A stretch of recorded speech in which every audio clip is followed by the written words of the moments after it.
understand that you use your behavior profiling more so to help employers better understand how they can communicate better with their team, but it also ties directly into the employee and them understanding their profile and how they can communicate better with themselves, their coworkers, and with their employer. And I think it's great. I think it's a tool. Again, we talk about that disconnect and needing I guess employers and employees to better manage and bridge that gap. So tell us more about behavioral profiling and why, as a business owner, it's something that I need to know about. Well, first of all, you've underlined the key word. It's understanding. Right. I mean, you're dealing with people. People are complicated. People are complex. And we tend to not dig deep enough when we're hiring to truly understand. We're often just looking to fill a space. We know what skills in theory that people need, but they don't always represent themselves at an interview. You know this better than I do, that what they're going to do. So by using assessments, and there's many, the tool that I use is DISC, as you do, there's many more. You create what I like to call the baseline of understanding. What are their wants? What are their needs? How to communicate with them? How not to communicate with them? What's it going to take them to get there every day, stay all day, and come back again tomorrow?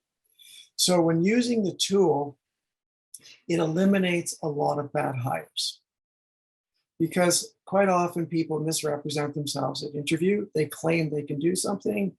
Their resume may reflect who knows what. Then they actually show up and then within 2 months you go, who is this person?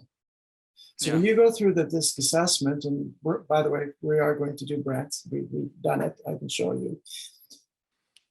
The profile, I can assure you, is correct. So when you go through the assessment, it should align with the person you interviewed.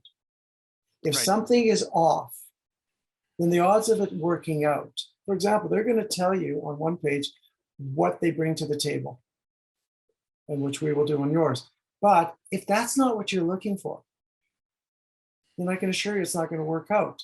You may hire them, but they're not going to stay because, as you know, it eliminates the job not as advertised. It also helps you actually articulate and develop a culture.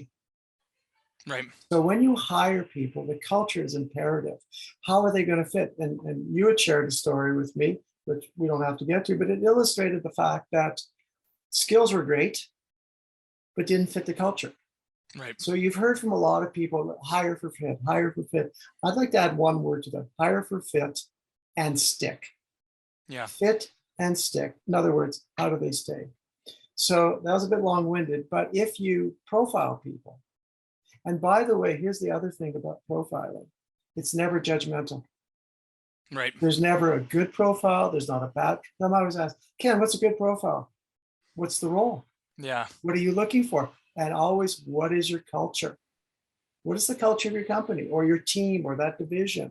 Remember, different divisions within a company might have a different culture.